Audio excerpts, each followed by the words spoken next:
वहां पर पथराव किसने किया? वहां पर तेजाब की बोतलें किसने फेंकी? और कौन था जो ये पत्थर लेकर तैयार था? कौन था जो तेजाब लेकर तैयार था?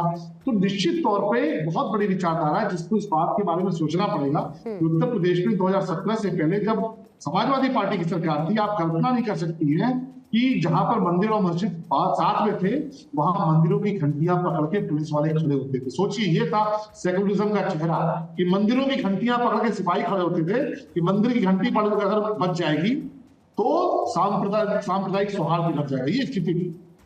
संकट मोचन मंदिर पर, अयोध्या में भगवान श्री राम के मंदिर पर जिन आतंकवादियों ने हमला किया, आप उठाकर पढ़िए, उन आतंकवादियों के मुकदमे वापस लिए गए। और दूसरी तरफ से कोई भी एक व्यक्ति नहीं आया जो पढ़ा लिखा व्यक्ति हो, जो सांप्रदायिक सौहार्द की बात करता हो कि नहीं साहब ठीक है, भले हम उस धर्म को नहीं मानते, लेकिन जो लोग संकट मोचन पे हमला कर रहे हैं वो आतंकवादी है, उनके मुकदमे वापस नहीं होना चाहिए, वो फांसी होनी चाहिए। और बाद में योगी जी की सरकार में फांसी हुई, सजा हुई, लेकिन क्या ये एक तरफा चलेगा?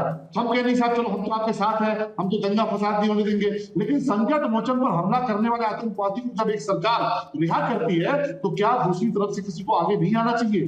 क्या जब अयोध्या पर हमला होता है, एक आतंकवादी गिरफ्तार होता है, तो क्या दूसरे समाज के लोगों को नहीं आना चाहिए? जब ओवैसी बोलते हैं कि 15 मिनट के लिए पुलिस हटा दो, फिर अब देखते हैं कौन क्या कर लेगा, तो क्या एक समाज के लोगों को आगे नहीं आना चाहिए? तो ये एक तरफा नहीं हो सकता। मुख्यमंत्री आवास में जब एक तरफा रोजा इफ्तार की दावतें होती थी 2017 के पहले, तो जो लोग सौहार्द की बात करते हैं उनको सरकार से पूछना चाहिए था कि भाई वहां पर दिवाली की दावत क्यों नहीं होती, दिवाली की कोई निमंत्रण क्यों नहीं होता?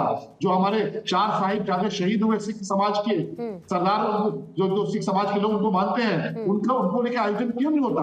आज तो हो रहा है। आज तो उत्तर प्रदेश में योगी जी की सरकार, आपने माननीय मंत्री जी से पूछा कि कोई बैठक हुई कि नहीं हुई? आप देखिए, मुख्यमंत्री जी बैठक करवा रहे हैं, शांति कमेटी की बैठक होती है, जिले जिले में होती है, तहसील तहसील में होती है, सभी समाज के लोग बुलाए जाते हैं। और दिवाली में चाहे ईद में 24 घंटे अगर बिजली दिवाली में मिल रही है तो डंके की चोट पे कहता हूँ 24 घंटे की बिजली ईद पर भी मिलती है उत्तर प्रदेश में। अगर सफाई दिवाली पर हो रही है तो सफाई आपका ये आपकी ये बात शलभ बिल्कुल वाजिब है कि एक तरफा चीजें नहीं हो सकती, लेकिन यही सवाल लेके मैं कपीश जी के पास जाऊंगी और इसके साथ हाफिज नूर साहब को, क्योंकि इफ्तारी के लिए जाना है, उसके बाद हाफिज नूर साहब आपके पास, फिर बाकी मेहमानों को लूंगी।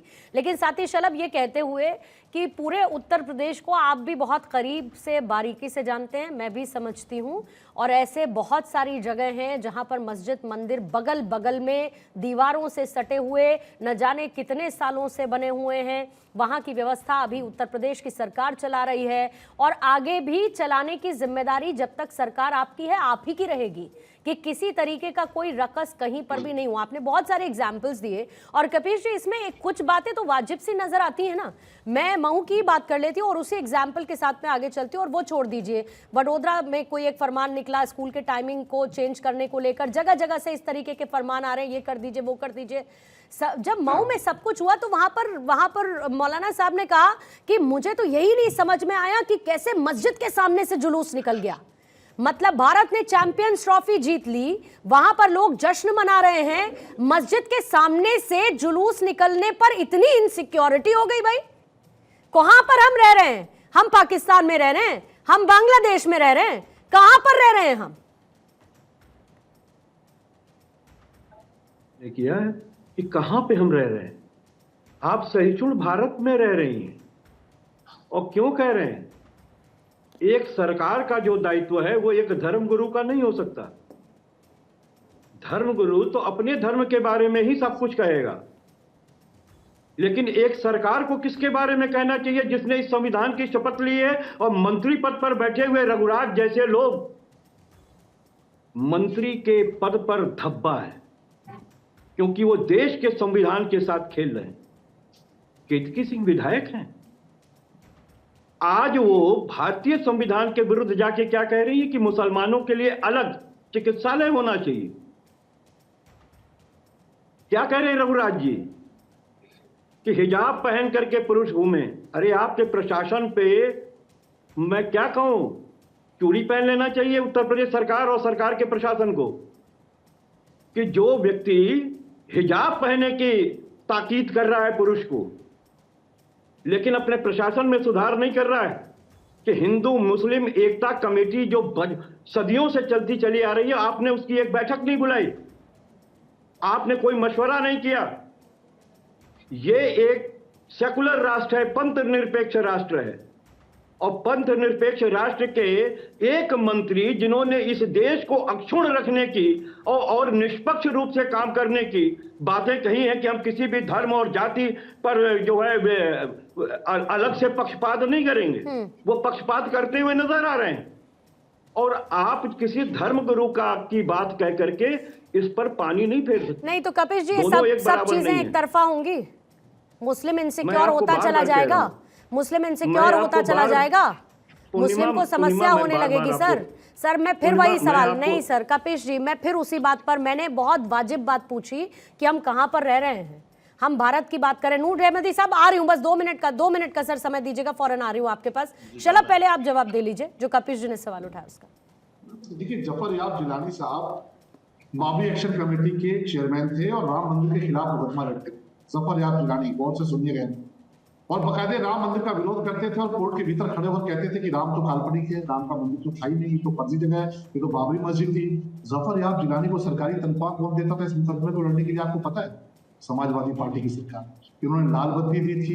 देखिए हमारे मित्र हैं कपिश भाई। अरे आप एक बात बताओ कि आपके मंत्री की ये जबान है जो भारत की अक्षुण्णता पर प्रश्न खड़ा कर रहे हो, जो धर्म और जाति के आधार पर कर रहे हो, आप उनका कपिश साहब कर रहे हैं। आपने अपने मंत्री को कपिश श्रीवास्तव जी, उन्होंने ये कहा कि कहीं सहिष्णुता ज्यादा तो नहीं हो जा रही है। मुझे समय दीजिए एक सेकंड, मुझे समय दीजिए। शलभ एक मिनट पूछ लीजिए। शलभ कपिश जी एक सेकंड, कपिश जी प्लीज। ये समाजवादी पार्टी कर सकती है कि जब हम शांति से इनकी सारा झूठ सुनते रहे और जैसे मैंने अपनी बात रखनी शुरू की, कपिश भाई कूद पड़े, जबकि विद्वान व्यक्ति हैं, इनकी पोल पट्टी खुलने लगी। तो ये जफर याब जिलानी को बकायदे सूची फंड कर हर महीने तुलना जो है वो एक सरकार के मंत्री से नहीं। कपिश जी प्लीज बीच में नहीं। अच्छा शलभ मैं आपको भी जरा, शलभ मैं आपको भी अच्छा बोलिए कपिश जी प्लीज बीच में। जफर याब जिलानी को इस बात के लिए लाल बत्ती दी गई, बंगला दिया गया, तनख्वाह दी गई कि भगवान राम के खिलाफ मुकदमा लड़ो, ये समाजवादी पार्टी का सेकुलरिज्म था। दूसरा, इनके मंत्री आजम खान संविधान की बात कर रहे हैं, साहब आजम खड़े होकर बाबा साहब कपिश जी मैं जब सर कपिश जी सुनिए ना सर, कपिश श्रीवास्तव जी, मैं जब भी सर आपके साथ चर्चा में बैठती हूँ सर, ये बड़ी समस्या आती है, बहुत दिक्कत आती है सर कि मैं बार बार सिर्फ आपको बोलती रह जाती हूँ सर। प्लीज बीच में मत, प्लीज बीच में नहीं सर, बीच में नहीं, बस बाबा साहब इनको शांत करें। बाबा साहब भीमराव अम्बेडकर जी महापुरुष है इस देश की पार्टी के सपूत हैं। बाबा साहब भीमराव अम्बेडकर को इस प्रदेश का कैबिनेट मंत्री आजम खान खड़ा होकर भू माफिया कहता था और ये कपिश समेत सारे समाजवादी पार्टी के लोग ताली पीटते थे। ये है संविधान का, संविधान की इज्जत करते थे। वो कहता था कि बाबा साहब भीमराव अम्बेडकर भू माफिया, बाबा साहब को भू माफिया कहते थे, शर्म नहीं आती। बाबा साहब का अपमान करते थे, बाबा साहब के बारे में बहुत भाषण बोलते थे। ये संविधान का सम्मान करेंगे? बहन मायावती जी की हत्या करने का प्रयास किया, बहन मायावती को जिंदा कराने का प्रयास किया, एक दलित की बेटी को मारने की कोशिश की, संविधान की बात करते हो, देश का उत्थान करने का प्रयास किया। दलित समाज से आती है, गरीब समाज से आती है, देश की मुख्यमंत्री बनना चाहती थी, आप उसकी हत्या करना चाहते थे। ये समाजवादी पार्टी है, गुंडागर्दी करते थे आपको, दलित की बेटी की हत्या करना चाहते थे, आप संविधान की बात कीजिए। कपिश जी मैं बहुत आराम से, कपिश जी एक सेकंड, कपिश जी सुनिए ना, कपिश जी मुजफ्फरनगर दंगों में किसको मुआवजा दिया था सिर्फ आपने सर? किसको मुआवजा दिया था सर? मुजफ्फरनगर दंगों में सिर्फ किसको मुआवजा दिया था आपने? और फिर सर आपकी पार्टी किसका अपीसमेंट करती है, क्या ये बताने की जरूरत है क्या सर? किसका अपीसमेंट? भारतीय जनता पार्टी के विधायक जिम्मेदार रहे हैं। अभियुक्त मुजफ्फरनगर के दंगों में दंगाइयों के साथ खड़े हैं, पिछड़ों के खिलाफ फर्जी मुकदमे लिखवाए, दलितों के खिलाफ फर्जी मुकदमे लिखवाए, मुजफ्फरनगर की दंगों में दंगाइयों को साथ दिया, दंगाइयों को छोड़ दी कि जाके पिछड़ों को मारो, जाटों को मारो, दलितों को मारो। दंगा पर आयोजित था, भारतीय जनता पार्टी का विधायक करवाया था, बाकायदा आरोपी बना। अरे कपीश जी किसने दंगा, कपीश जी ऐसे नहीं होता है सर, ऐसे नहीं होता है कपीश जी, इस तरीके से नहीं होता है। आप किसी के ऊपर आरोप लगाते रहे कि इन्होंने दंगे को प्रायोजित करवाया क्या नहीं, आपने तो धर्म देखकर मुआवजा बांटा सर।